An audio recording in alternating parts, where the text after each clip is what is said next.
Alors, quel est l'objectif d'un voyage comme ça?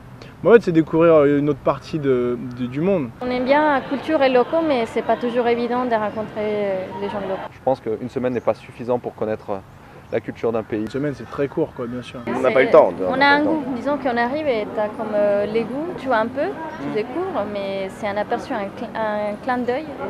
C'est-à-dire que je sens une atmosphère, quoi. Qu'est-ce qu'il faudrait pour connaître la culture d'un pays? Il faut une immersion réelle, rencontrer les gens, partager avec les gens, échanger. 11 mois.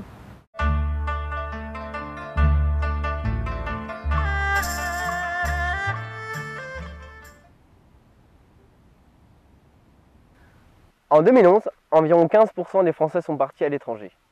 Avec une durée moyenne de 10 jours, difficile de concilier repos bien mérité et immersion culturelle. Difficile également de rencontrer les locaux avec un tour organisé de 40 personnes ou par soi-même.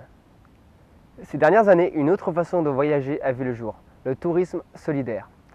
Des professionnels organisent des circuits authentiques et culturels pour des voyageurs d'un autre genre. Donc le tourisme solidaire, c'est un tourisme qui cherche à favoriser la rencontre et l'échange entre les voyageurs et les populations locales. Et cette rencontre, elle se traduit notamment par des petits groupes de 10 à 12 personnes sur la plupart de nos destinations et 8 même et 6 sur certains de nos voyages en Asie du Sud-Est.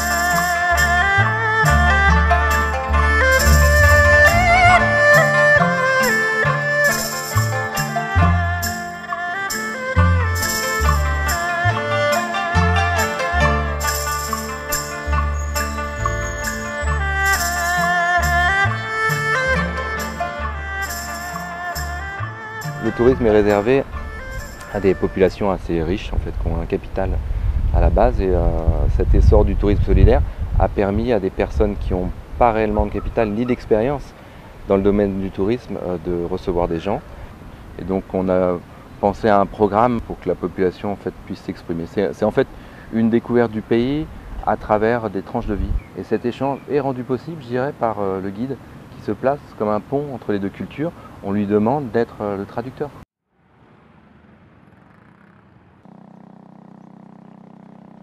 Direction le sud du Laos, sur l'île de Don Deng, pour retrouver un groupe de voyageurs de Vision du Monde.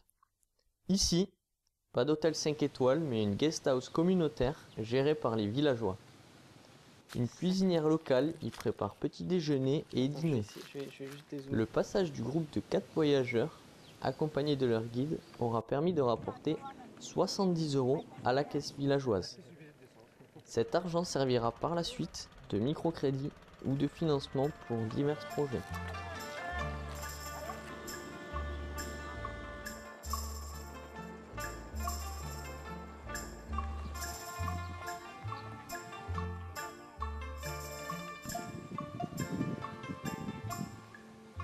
Alors qu'est-ce qui vous attire dans ce genre de voyage? Avant tout, c'est le contact avec les gens locaux, parce que surtout avec un guide qui fait la traduction, parce que sinon il n'y en a pas. Et puis ça permet de se rapprocher donc plus de la vie des gens, du pays, quoi. De pénétrer vraiment dans la vie des gens un petit peu, sans s'incruster, quoi. Je veux dire, mais c'est bien. Espérer qu'il y ait des retombées un peu plus directes aux locaux par rapport à d'autres voyagistes, en se doutant bien que même le nom solidaire, ça peut être un grand mot, quoi, je veux dire. Mais là, bon, c'est quand même aperçu qu'on a été dans des petits villages, des petits endroits. C'est sûr qu'il y a des retombées économiques pour les gens sur place. Notre passage sur l'île aura permis de contribuer au financement d'un dispensaire demandé par les villageois. L'argent généré apporte à la population un revenu annexe basé sur un tourisme respectueux sans pour autant les en rendre dépendants.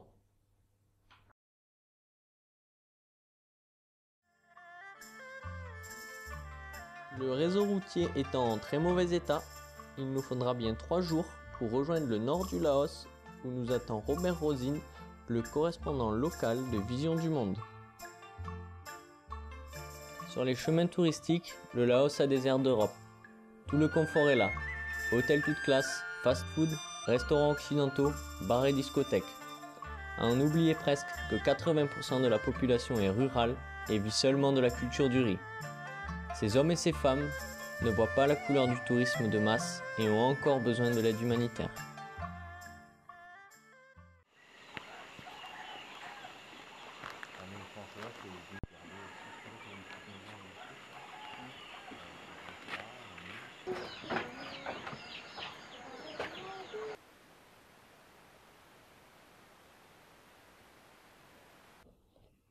la culture de riz de montagne reste encore un moyen de subsistance important.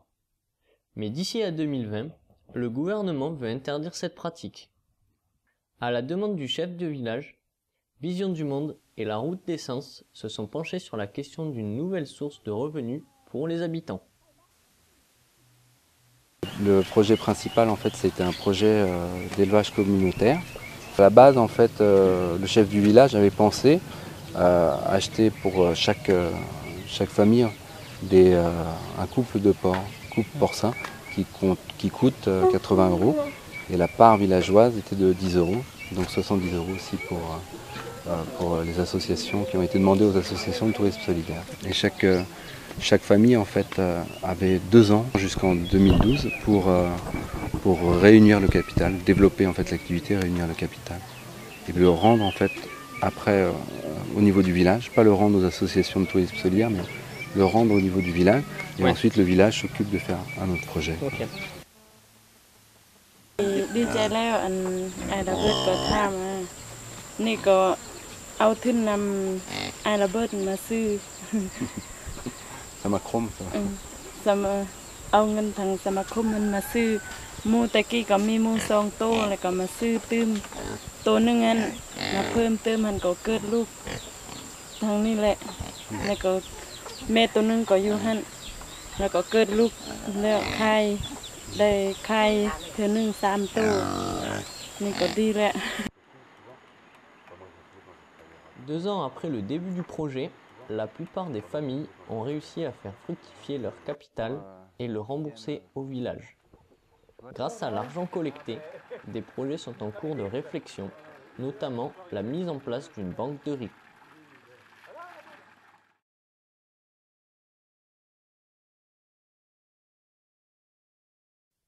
À 150 km de Udomse, dans la province de Luang Prabang, la chute d'eau de Tapen attire chaque jour en moyenne une centaine de touristes, occidentaux et laotiens.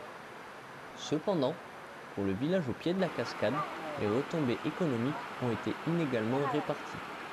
Certaines familles ont mieux réussi que d'autres. De plus, cet afflux massif de touristes a engendré des problèmes sanitaires.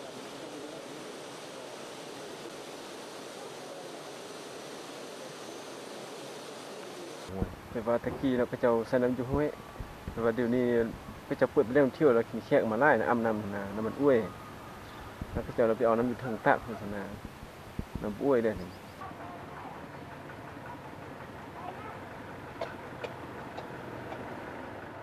ใส่น้ำอยู่ห้วยเนาะก็น้ำเปื้อนเนาะใส่เห็ดผามันเป็นทอกทองเป็นตุ่มเป็นไม่ยังเนาะเพราะว่าอาบน้ำเปื้อนน้ำมีคันมีขายนั่นแล้วก็มีวิธีที่ตามหลักอนามัย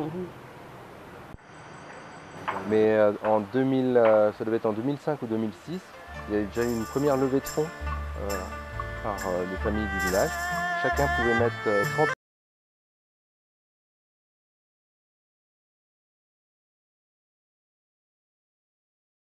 ne pouvait pas prendre de l'eau dans ce réseau d'eau. Donc en fait on a vu pendant 2 ans 58 familles sur 108 à l'époque, hein, donc c'est plus de la majorité des familles, qui regardaient les bancs de fontaines, mais qui n'avaient pas le droit de prendre de l'eau, parce que c'était comme une initiative privée. Suite à ça, Vision du Monde et la Route des Sens ont financé un deuxième projet d'adduction pour que l'ensemble du village ait accès à l'eau.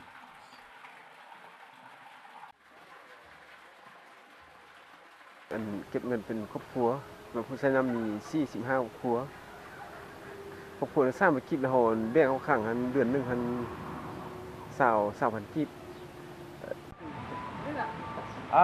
มีเวลาน้อย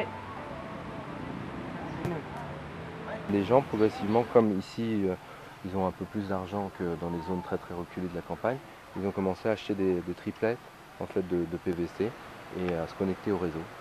On est très heureux en fait, parce que c'est une bonne évolution en fait, du projet maintenant. Les gens ont l'eau à la maison. C'est l'eau courante. Voilà. ตั้งแต่ไอ้ระเบิดมาสร้างน้ำลิ้นแล้วว่าสร้างวิถีให้เนาะก็ถือว่ามีการเปลี่ยนแปลงหลายเนาะสุขภาพของประชาชนมีการเปลี่ยนแปลงไปเนาะเหมือนกันมีการดีขึ้นแหละเนาะสุขภาพก็ดีขึ้นเนาะแต่ว่าผ่านมา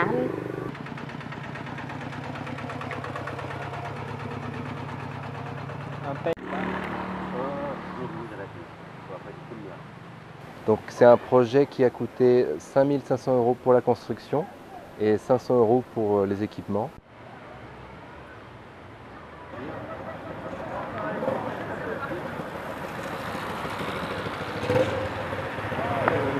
ตัวบ้านพวกเขานี่ตัวทางโครงการเพิ่นได้ช่วยการช่วยเหลือเกี่ยวกับการปลูกสร้างสุขศาลาประจำบ้านของพวกเขาเนาะอยู่ในนี้ก็เป็นต้นมียุคมียาเนาะแล้วเครื่องเป็นปัว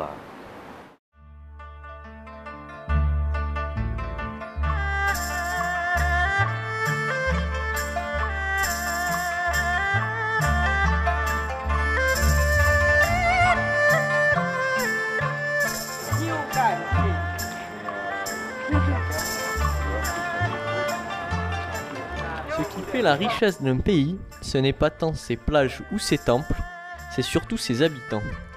Notre court voyage nous aura montré un autre Laos avec des personnes que seuls nous n'aurions pas pu rencontrer.